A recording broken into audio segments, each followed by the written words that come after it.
Hey everybody, it's Debbie LaChusa. Welcome to another Living Inspired interview. Today I have with me John Bardos, and he has a very inspiring story, a little bit different story than some of the ones we've heard so far. And I'm not going to actually give much of an introduction. I'm going to leave that up to you. So welcome, John. It's good to have you here. Thank you for having me. I appreciate it.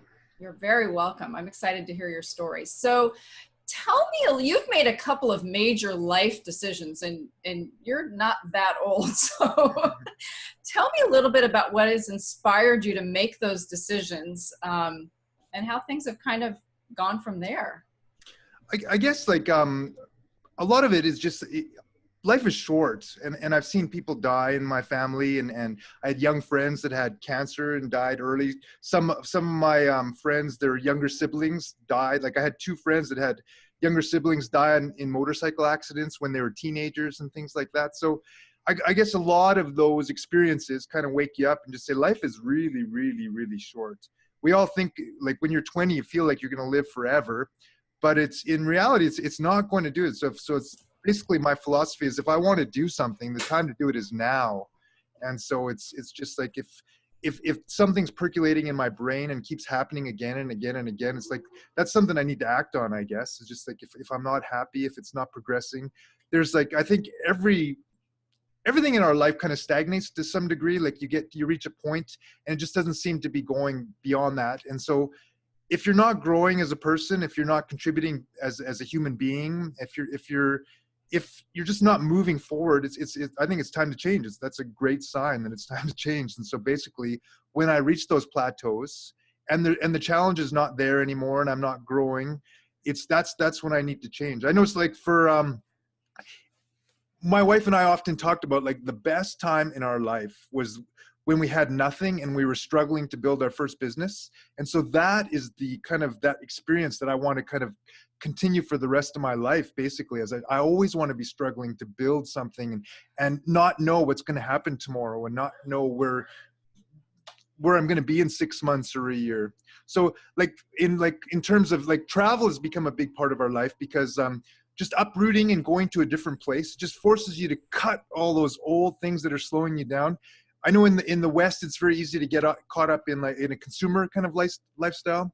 You kind of think, oh, I need a new stereo. I need a new sofa. I need a new car. I need a new kitchen appliance. I need some new clothes. I need a new bag. I need this, right? And so it's just like when I start seeing myself get into that mindset, it's just like, okay, this has got to stop. We got to stop. And let's just move somewhere different and cut all that stuff off.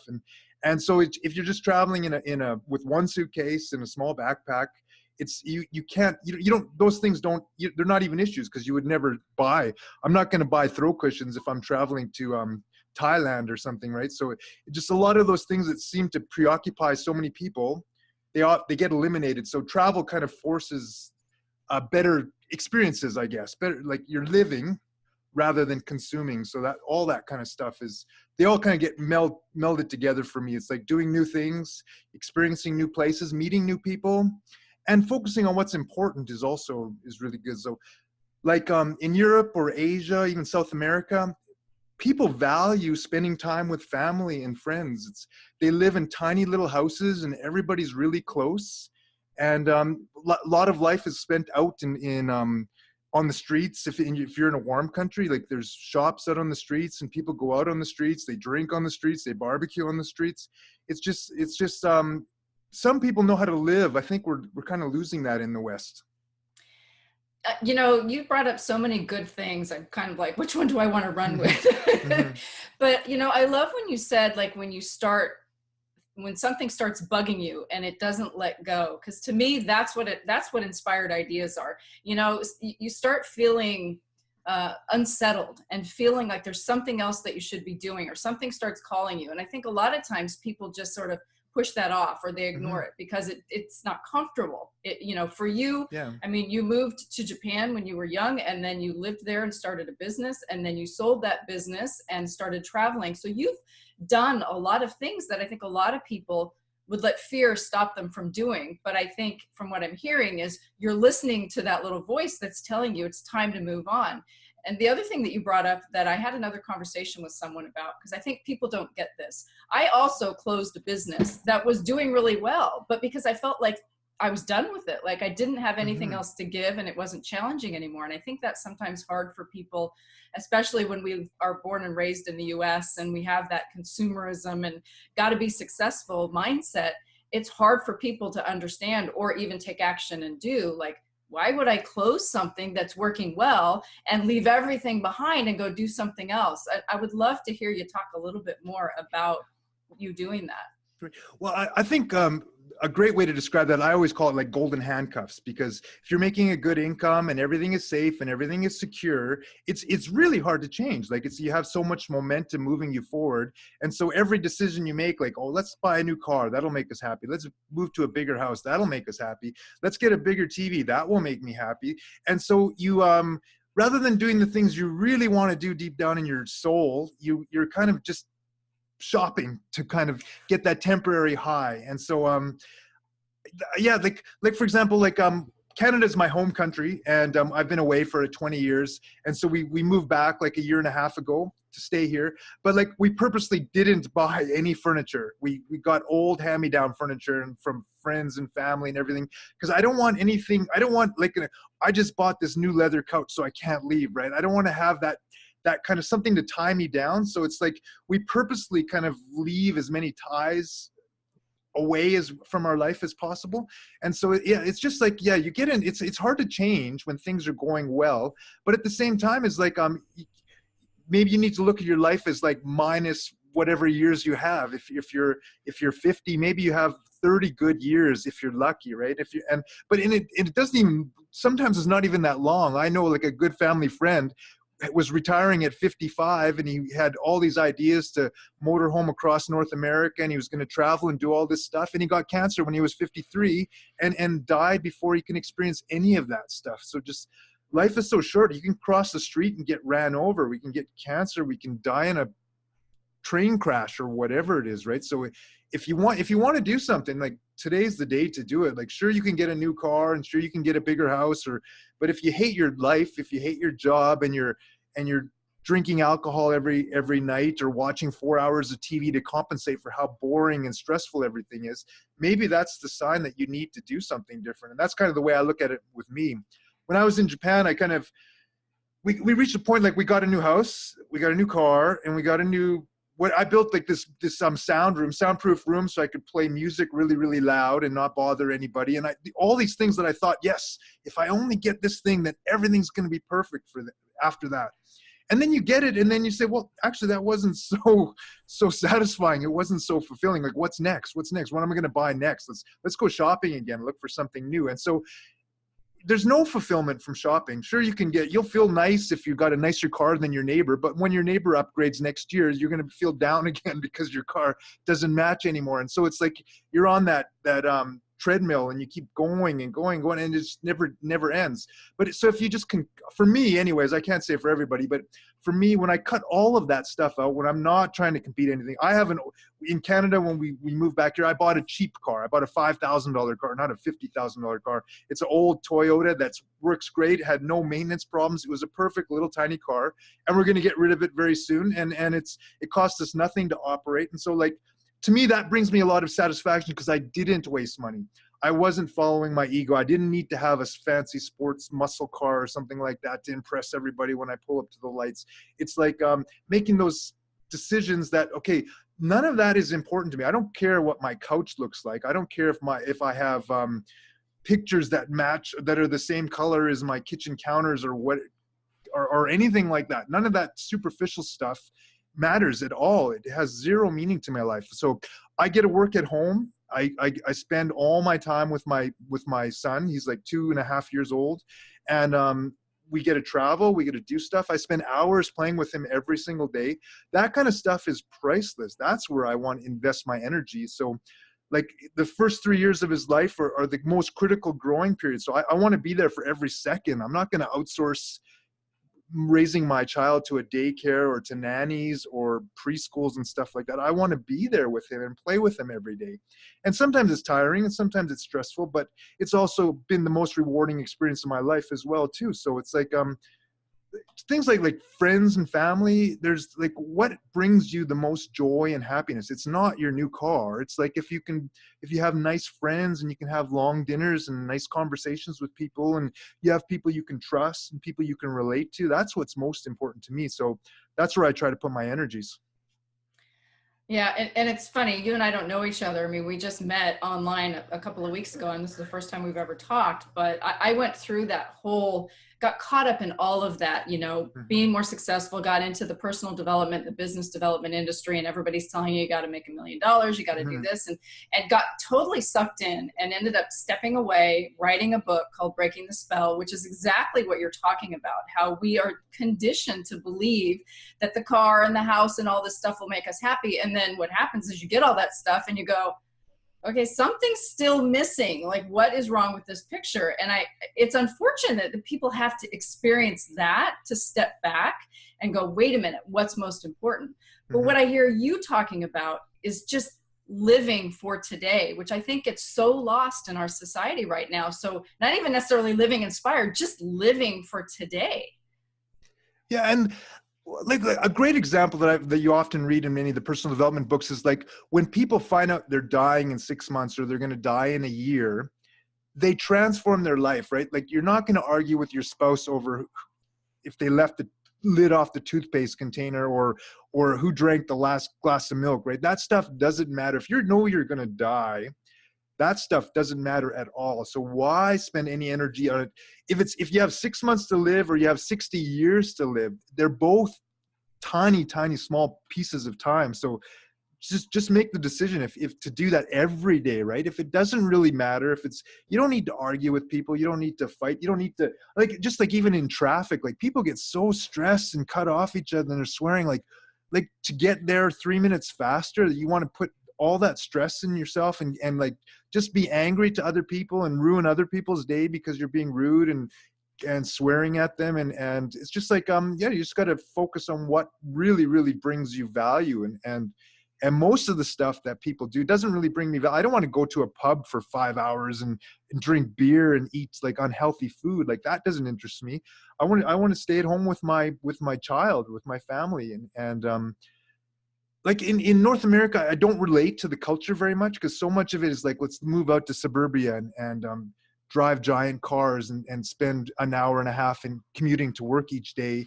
And it's like, all of those things that people make decisions that just feed on each other, and they make them more and more and more stressed. And it's just like, is that what you're living? You work 60 hours a week and then commute because you want a giant house, and you're doing that for who? For your kids? You bought a new $80,000 car for your kids? I don't think so. You bought that new motorcycle for your children to help give them a better future? No, I don't think so. You bought that 60-inch TV for your children?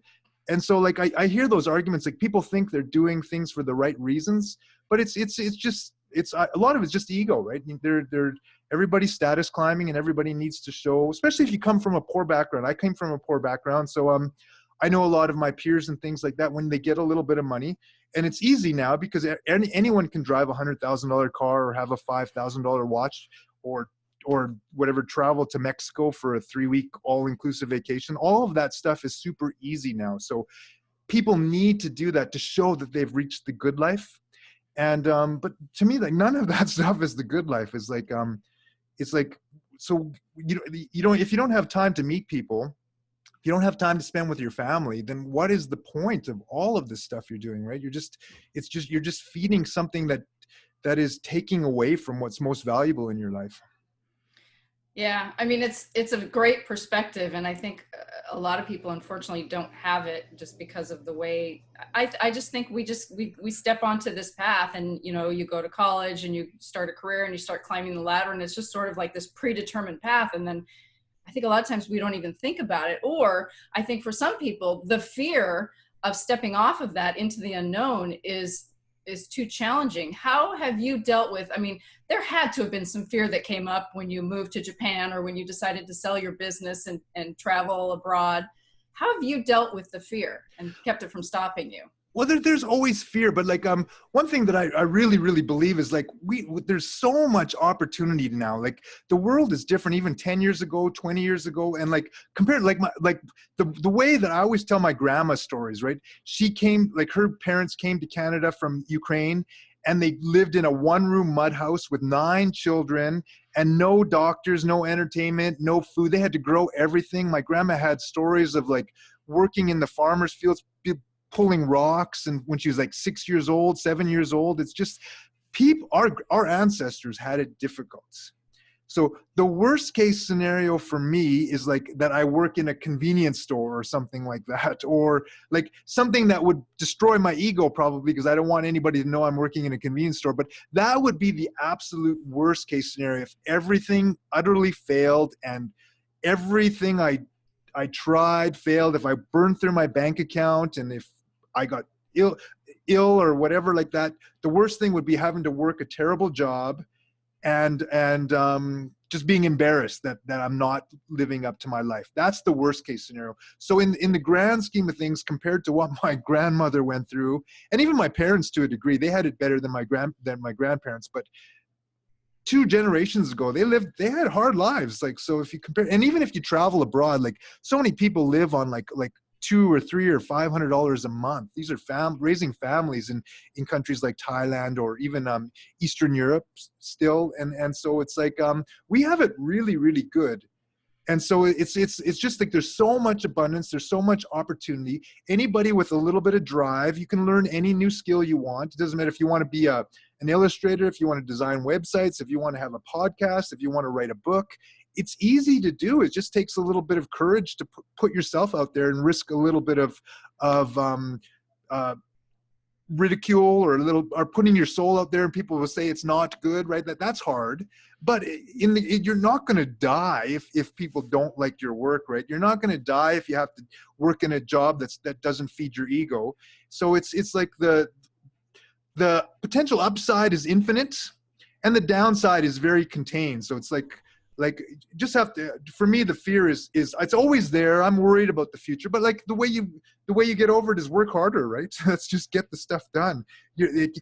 Worrying about it is not going to solve it. What you have to do is just show up every day and do the work, and that's how you're going to overcome it. Yeah. I mean, you're talking about perspective, which is great, which I think you have great perspective because you've traveled and you've seen a lot. And some people, I think they're very myopic because they haven't seen that. But all you got to do is open your eyes or go on the internet, and it's all available for you to see. So yeah. It's great. It's great advice to just remember how great we really do have it compared to a lot of people. So I want to ask you this. You've done so many amazing things in your life. Could you, I think a lot of times we're taught when we're younger that you sort of map out your life. Could you have planned any of this? Well, like in my younger days, I think I was much more selfish and more ego focused, maybe, if that's the right way to say it. But so I had plans when I was younger, but like when I grew up, basically I changed my plans because I realized how stupid the old ones were. So could I, yeah, I don't know. Like I like to think I have a plan, but like I also grow up, like every year I hope I'm maturing a little bit better and I'm getting better understanding of the world. So a lot of the values I had when I was in my 20s, for example, I don't have anymore. So it was very like, and it's, I think everybody goes through that too. Like when you're single and 20, you need to impress people and you need to you want to ride fast cars or fast motorcycles, and you need to look like you're professional. And so like, yeah, and then when you get older, like those things don't matter anymore. Like I don't need to wear a suit and tie to impress people. Like if people are not impressed with me, I don't care. It doesn't matter. I don't need to show up in an $80,000 car. If you don't want to meet with me, that's fine. You don't have to meet with me, right? And so now I just don't care about that stuff. But I guess when you're in your 20s, you do care. So the plans I made, like I wanted to, like there was a time when I admired Donald Trump and I read his books and I thought like, that's the kind of guy I wanted to be, right? And so, so yeah, so basically my values have changed. I had plans, but they changed. And so, and they constantly change. Like I carry idea books around with me and I always write notes and I kind of think there's recurring themes that happen all the time and recurring ideas that come up. And some I look back and think like, well, I didn't do anything with that. Good, because it was a dumb idea, or I didn't do anything with that, but I should have. Why didn't I do that? So it's good just to constantly reflect. But, yeah, I have a kind of like another thing too. I'm not a big on goal setting because a lot of people set goals for for kind of foolish things. Like they want to run a marathon, but like, why do you want to run a marathon if you don't like running, right? If you're not enjoying running every day, why do you have a goal to run a marathon? Or they want to climb a mountain. And so, okay, you like climbing mountains? Like, well, no, I haven't done it before, but I want to climb this mountain. Like, it's just like, we're set that we have to achieve things, even if it doesn't bring you enjoyment. Like I like running, I run every day, and it brings me a lot of enjoyment every time I run. So, but I don't need to run marathons or do ultra marathons regularly to prove anything. I just enjoy the way it makes me feel every day. And so having a goal once in a while to throw in a marathon in there is valuable, because I enjoy that process, but it's not something I guess I don't really have plans. I just do what I feel is right today, and it kind of fits in, and it's like, I don't need a lot. We don't need a lot of money to live. We usually live in relatively cheap countries. So we can like, I'm sure for my living expenses are probably half or a third of what a typical Canadian or American spends. So we live a simple life, and it's cheap, and that way it affords us the luxury to do what we want when we want, rather than being tied to the job and having to pay the mortgage and the bills and buying new stuff. Yeah, I don't set goals anymore either. I used to be one of those goal setting people. And you know what I found is that I would achieve the goal and then I would just quickly set another one. And I found I was always looking for a higher mountain to climb. And it was like, wait a minute, when do I just enjoy life? Like you, I'm a runner as well. I've done marathons many years ago. Now I just run every day because I enjoy running like you. And it's just a different way of living. I mean, what you just described, not really having, like I think you have plans the way I do. You have a general intention for the way you want to live your life, but you don't have a to-do list of everything you're going to do to get there and a bunch of goals that you're trying to achieve to make it happen. You get up every day and you do what feels right. To me, that is the definition of living inspired. You get up every day and you do what feels right, and it leads you on a path that I believe is the right path for your life, and it helps you avoid falling into all those traps that I think are so easy to fall into. When we're trying to keep up with the Joneses, or we have the plan and it's not working and we're getting frustrated and we're trying to make it happen, and all that stuff that goes along with it.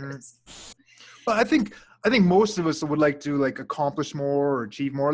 Another thing too that I like to keep myself in check too is I think I have kind of like an addictive personality. Like if I started gambling, I probably would overdo it and gamble too much and lose lots of money. If I was a heavy drinker, I would drink too much, and then I would get caught into that cycle, because I like to do things. I